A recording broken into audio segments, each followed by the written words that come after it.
Minnesota Twins take down Seattle 11-1. They take their fifth series in a row. We're breaking it all down. It's coming up next on the Locked On Twins POSTCAST.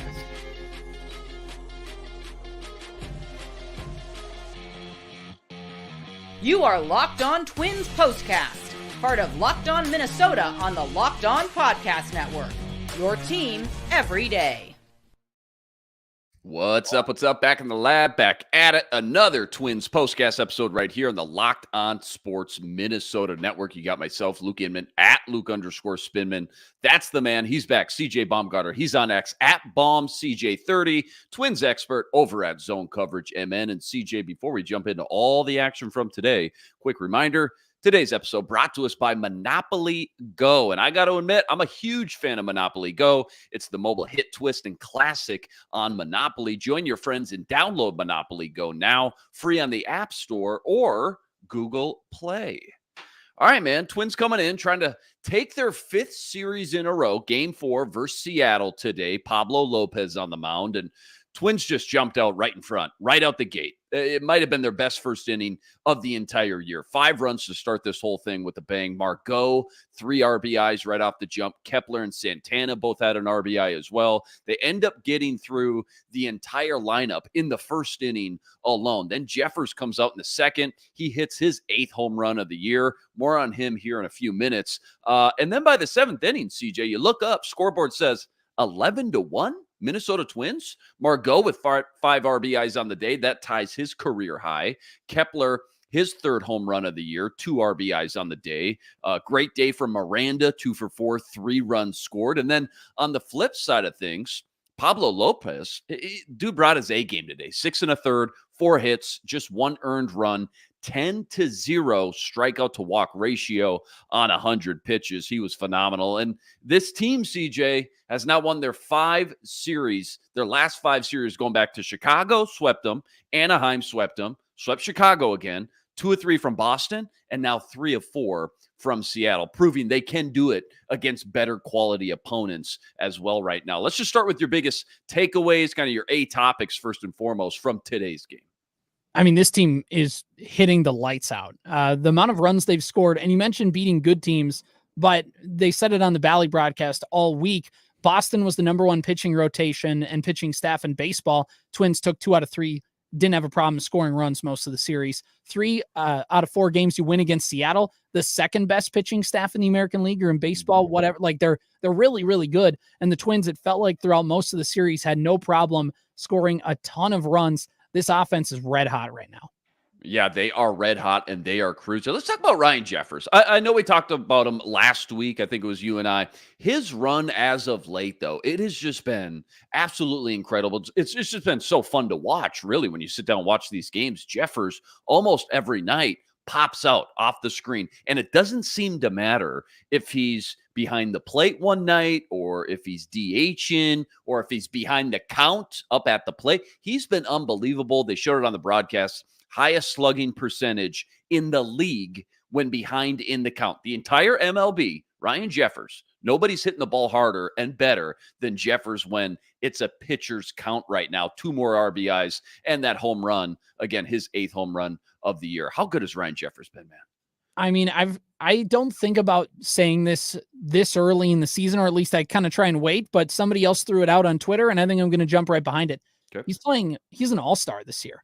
Like, he's got a good chance to not just make the all-star team, but he could run himself in for all-star starter. He's the top catcher in baseball right now. At the very least, he's the top hitting catcher, and his defensive game is whatever, but when he hits the way he does, it doesn't matter. Leading in slugging, OPS, I think he's also the American League leader. That guy, whether it's behind in the count, whether he's swinging at the first pitch, that guy can do a lot of stuff. And, everybody talks about he's a smart guy, I believe engineering kind of background or some very smart type of college education.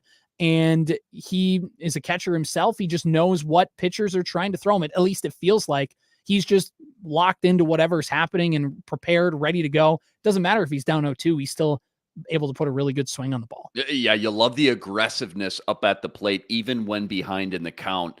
Again, do you think he's one of the more surprising players or performances we've seen through these first, 5-6 weeks now? Because, I mean, okay, yeah, if you were to guess, a guy like Correa was hitting the ball well, or, Royce Lewis obviously injured, but some of the bigger names, okay, maybe not that big of a surprise. Is he a big surprise, though, as well, when it comes to just how well he's hitting the ball?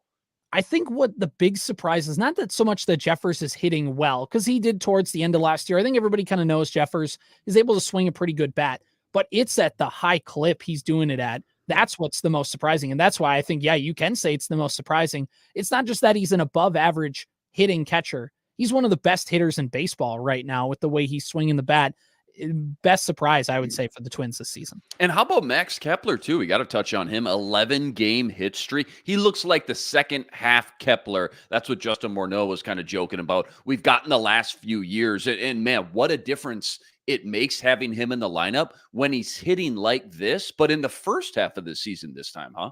Yeah, I mean, he came off the IL at the very beginning of the win streak. I think it was the first game the Twins had of their 12-game winning streak, and he came back immediately, had 3 RBIs. And the morning of when they activated him, I'm like, yeah, I mean, it's good he's back, but like, how much of an impact can he really have? I don't know. I was a little doubtful, but man, he has been, I mean, he's right up there with Jeffers, an 11-game hitting streak. He's hitting the ball for power. He's just locked in right now. And like you talked about, it took a whole first half of last season for him to get to that point. And now a lot of season left to go, but if he can continue at this pace, he's going to be setting himself up for a nice payday this winter. Oh, absolutely. We should touch on Pablo's day a little bit more in depth here real quick as well. 6 1/3, 4 hits, only 1 earned, 10 Ks, 0 walks, 100 pitches on the day. I still find it so amazing how effortless he makes it look sometimes, right? He's just so natural, so smooth, so even keeled too. You can't tell, and I don't know who it was on the broadcast who mentioned this, but you can't tell. They're so right. You can't tell whether he's behind in the count, if he's struggling, if he just gave up a 3-run bomb, or if he's in the middle of a masterclass performance, striking out the side. You just can't tell. Give me your overall thoughts on what you saw from him today, what was working so well, I guess, just in general, and where today's outing ranks among all his outings this year, because that's got to be up there. It has to be up there. I think his opening day start was pretty good, kind of setting the tone. But yeah, it's got to be up there for one of his best starts of the season. Like you talked about the confidence he had. I think Julio Rodriguez ripped the ball down the left field line. It was just foul, but it looked like he got a charge into it. And you thought, okay, one of the better hitters in baseball. Everybody knows who Julio Rodriguez is. You think that maybe he's going to be a little cautious. No, he throws a fastball middle outside and gets a called strike. And you could tell Rodriguez was not expecting him to come back that aggressive in the strike zone with the fastball. And it goes to show you just how locked in he feels. The one thing, and they mentioned it on the broadcast earlier, is that he threw his curveball about 10% of the time. And then through the first kind of 4 innings of that start, he was throwing it about double that amount. And that's something that the Mariners hitters weren't prepared for, is for him to be throwing that curveball so much. And it was on. And that's not a pitch he's had a ton of success with so far this season. So for him to be on point with that is really important. I want to go back to what I thought was a great point by you at the top. This was supposed to be, this series, a battle of the starting pitchers with Seattle's strong rotation. Twins went toe-to-toe with those guys, and they just took 3 of 4 from them. What's that say about the Twins rotation as well, going toe-to-toe? And then the bats, again, you kind of touched on, but just the bats getting after that so well-respected Seattle pitching staff. Well, it shows the Twins are for real, right? Like everybody says, oh, the White Sox and the Angels. Well, Boston was a team above 500 when they came in here. So was Seattle. They came in first place in the AL West. And what it showed is that they can hit anybody and that they need to be respected throughout. Baseball is at least a team that's you're going to have to beat night in and night out. They're not the team we saw in the first couple weeks of the season. But yeah, this pitching staff, I mean, Pablo is Pablo. Joe Ryan's had a nice start to the season, but Chris Paddock put another great start back to back.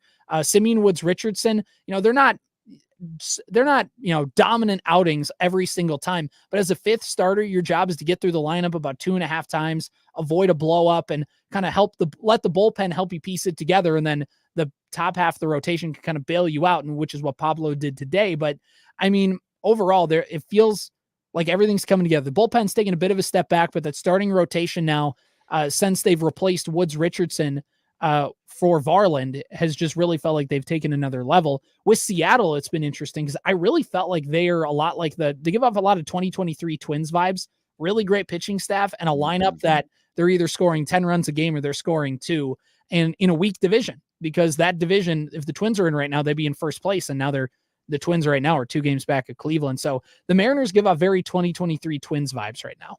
Yeah, well said. Good breakdown there. And if you go back, again, that last game versus Boston, Tanner Houck, then Luis Castillo, George Kirby, and Logan Gilbert today, those dudes, 1, 2, 3, 4, just on paper, up and down. I mean, every one of them had lights out ERAs coming in, and the Twins put up a collective, let me pull it up, 22 hits and 18 earned runs on those 4 guys, those 4 big names combined. I mean, you tell me that before this 4-game stretch, I guess, I think you're crazy. I think you're nuts. But yeah, you're right. Twins bats just on fire right now. Obviously, a lot of fun to watch, especially how they did struggle so much right out the gate. And like you said as well, during that 12-game streak, that 12-game win streak, all we heard from a lot of experts was, well, let's just wait until they face some good teams and some elite pitchers. And all they've done is prove they're still capable of attacking good pitchers and beating good ball clubs, like you mentioned. All right, Rocco report time. Your favorite, your least favorite move, decision, whatever it may be from today's game. Game 4 versus Seattle, the Rocco report. It says what? Not really a ton on this one, because when Pablo Lopez can go 6 1/3 and your offense puts up 11 runs, you really don't need to go too deep into the bullpen, and they didn't. They put in Cody Funderburk, who's towards the back end, Josh Stamont, who came up for Jorge Alcala, got his first inning of the season in. That's a great opportunity to use up some of those back end guys, not only to get them work in, but also now you've saved Griffin Jacks, you've saved Duran, you've saved Thielbar. All those top arms in your bullpen are now ready to go for a series in Toronto. Yeah, well said there. All right, plenty more deep dive from this one, plus our nerdy stat of the day. That's all coming up right after this. Quick reminder, today's episode brought to us by Monopoly Go. Now, I've been told I'm the competitive one in the household, okay? I'm the guy who's always trying to kick things up a notch, maybe create some friendly competition, if you will. That's exactly why Monopoly Go is perfect, and not just for me, but over 150 million other people that have already downloaded it. It's the new latest and greatest twist on the classic Monopoly we all love and remember, and now you can play on not just one board, but hundreds of Monopoly boards, all with different crazy locations, helping you build up amazing new cities that bring you big money. And the best part, without a doubt, messing with your friends and family, charge them rent on all the iconic properties, and you can even steal their vaults of cash or team up with your friends, earn big rewards. So what are you waiting for? Get in the game, play with all your family and friends. Go download Monopoly Go for free at the App Store and Google Play. I just want to touch on this real quick. You mentioned the bullpen maybe taking a very small step back, but you got Johan Duran back too, which, I mean, just is so top heavy now when you know you got Duran in the ninth, more nights than not. He still looks as advertised, I guess, if you will. He's had a pretty smooth transition coming back from that injury now the last week and a half. How's he looked in your opinion, just in general? Like, how big of a piece to the puzzle is he for the Minnesota Twins' long-term success? Having that guy you can count on in the ninth inning to close out close games. We didn't have a close game today, but more often than not, you're going to have close games. You're going to need a guy to come in and help you close out a close game when you need to get those, late inning outs when it matters most, I guess. Well, Griffin Jacks served a very valuable in that role of kind of the makeup closer, and so did Brock Stewart. But, I mean, you watch those guys pitch, and they're highly effective, very good pitchers. And on most ball clubs, and maybe 10, 15 ball clubs in baseball, they'd be the team's number one reliever. Mm-hmm. But Johan Duran is just on another level. He's top 2, depending on how you view Class A. I'm sure there's somebody else I'm missing. He's the top 2, top 3 closer in all of baseball.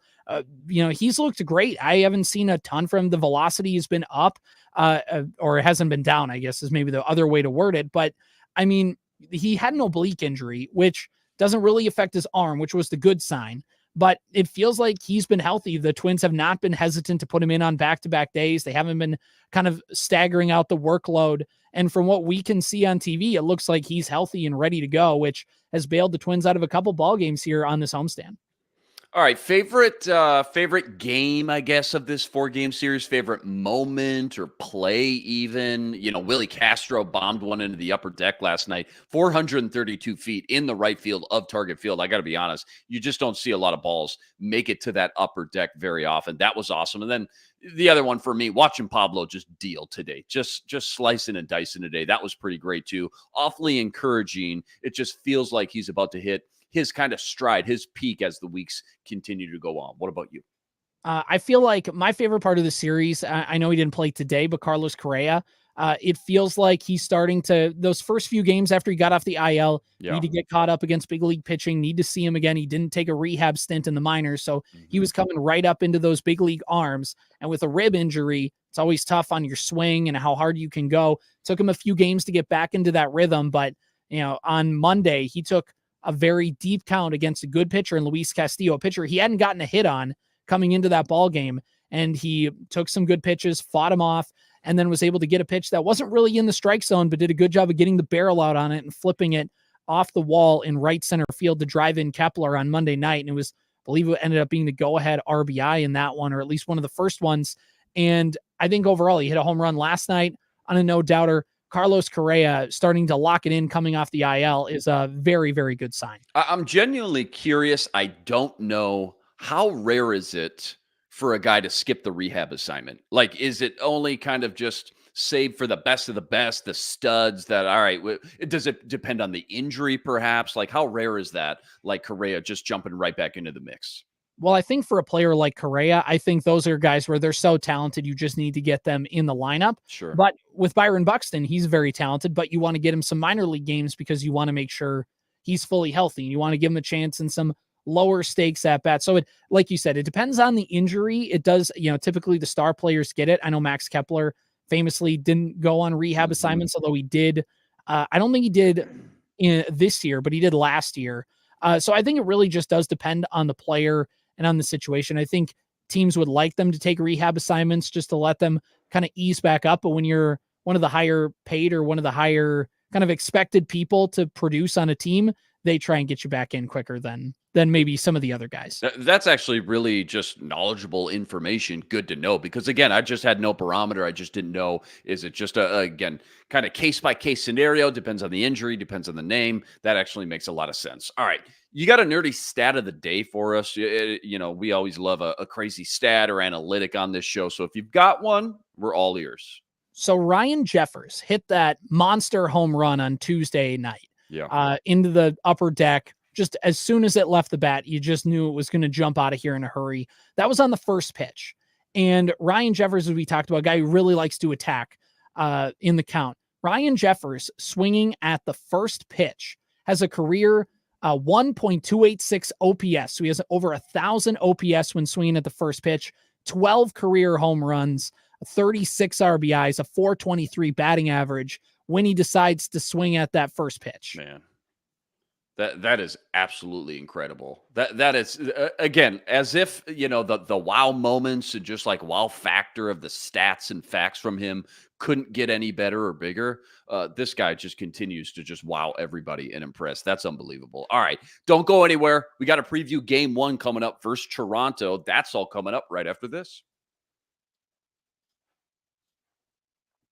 Quick reminder, today's episode also brought to us by Prize Picks. Prize Picks, America's #1 fantasy sports app with more than 3 million members to date. And for me and my money, it's by far the easiest and most exciting way to get in on all the action while you watch your favorite sports and your favorite players. All you got to do, you pick more or you pick less on 2 or more player stats, and you watch the winnings roll in. Baseball season, obviously in full swing. So whether it's strikeouts, RBIs, home runs, you name it, they got it. Take your pick on more or less and add them to your Prize Picks entry today. Or get in on all the NBA playoff action like T-Wolves, Denver Nuggets, and win up to 100 times your money on this Prize Picks app. Plus, don't forget, they now offer Apple Pay for quick and easy deposits into your account all season long. Download the Prize Picks app and use code LOCKEDONMLB for a first deposit match up to $100. One more time, that's code LOCKEDONMLB. First deposit match up to $100. Quick update, if you have one, Byron Buxton, even Royce Lewis, and any other injuries or names coming or going we should maybe be aware of and just kind of be keeping track of over the last few days. So from what I've read from stuff out there just about Buxton, it feels like it's just more of a cautious thing for him going on the IL. Feels a little discomfort. It's May, the team's rolling. It's a good opportunity to let him take a few games and rest and kind of figure some things out and see where they're at. Based on what I've read, it feels like he'll probably stay maybe a couple days past that 10-day IL, but barring something big, it feels like he'll come back pretty quick. Royce Lewis, Justin Morneau said on the broadcast yesterday that he was taking some ground balls and starting to kind of resume baseball activities. Again, I still probably feel like it's got to be probably another month before we really start to feel like his return is imminent. For whatever reason, I have 4th of July in my head, but I can't really base that off anything. It's just kind of a general vibe based off what I've been reading and seeing. Fair enough. Fair enough. Again, kind of a wait and see approach, not really trying to rush either of those guys back, obviously, but sooner the better, of course. I just pulled up ESPN's most recent power rankings. Want to guess where your Minnesota Twins are ranked this week?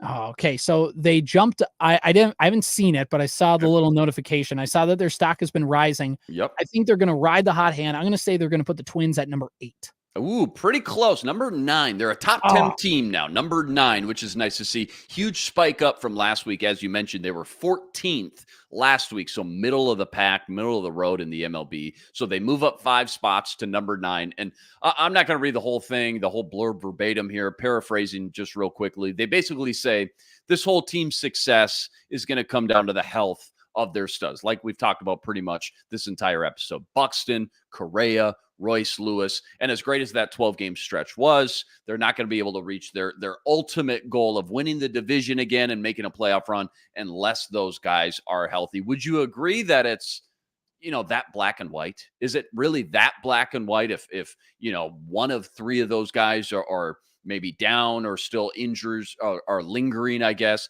that they can't hold up this winning momentum over the course of the entire season for 5 more months? Well, last season, the Twins were able to do that. The division wasn't very strong, where Correa was up and down. Buxton was hurt for most of it. Royce Lewis was hurt. But yeah, this year with a tougher division, if they, maybe they can squeak by and win the division, but if they want to go on a deep playoff run, which is what the standard is for the Twins right now, you got to get those guys healthy, but also to Royce Lewis. If he's back on this team, it just adds an extra level. And that's the big thing. This team is going to win a lot of games this year. They're going to be a winning team, but how far that ceiling is, like they talked about, it's going to depend on, when Royce Lewis comes back and how he can stay healthy and productive he can be when he does that.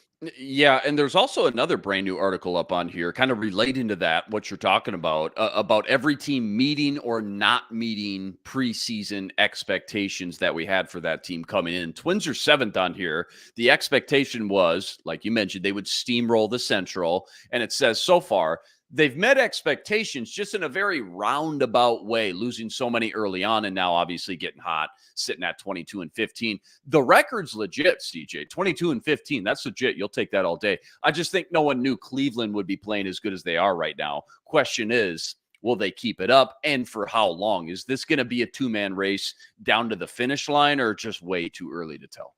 It's still too early to tell because the Royals have hung around a little bit longer than I thought they would. The Tigers have hit a bit of a rough stretch, but yet they still have a record that's above 500, but they're 5 games out of the AL Central lead right now.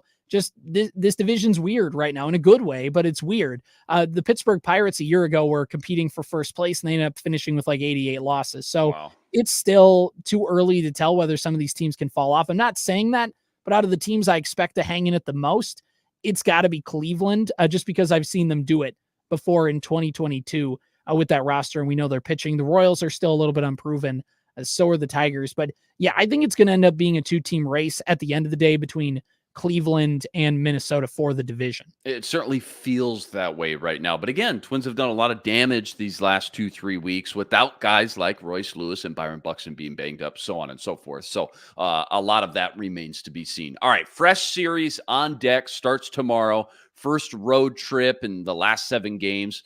Going to Toronto versus the Blue Jays. You got Joe Ryan on the mound for game 1.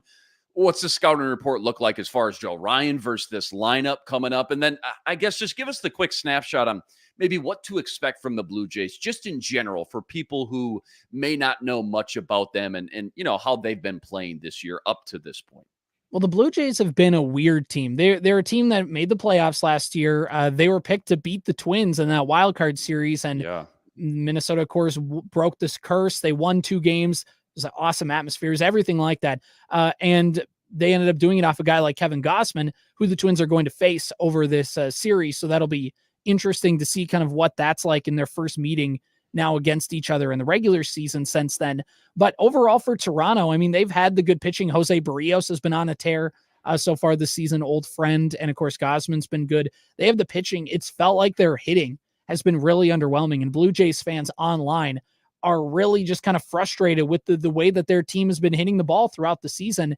Whether it's, I think Don Mattingly, whether he's the hitting coach or was like a special assistant, like you got a very high role in the team. And a lot of people have been kind of pointing towards him, but I don't really know. The big thing is that their pitching is really good. A lot like the Mariners, their hitting is very up and down and yet to be desired. So if Joe Ryan can take advantage of that and keep the ball in the yard and prevent guys like Vlad and Bichette and whatever from hitting the ball around, the Twins should be in a good spot because, as we've learned the last couple of series, their pitching can run with anybody.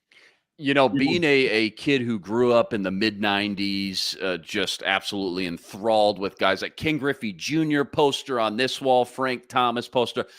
I got to be honest, man. I do like rooting for the Blue Jays. Obviously, when they're not playing the Twins, because of Bo Bichette, Dante Bichette's kid, Kevin Biggio, Craig Biggio's kid, and then obviously Vlad Guerrero in the mix as well. It's just like a mid-90s kid, just flashback right there every time I see that lineup.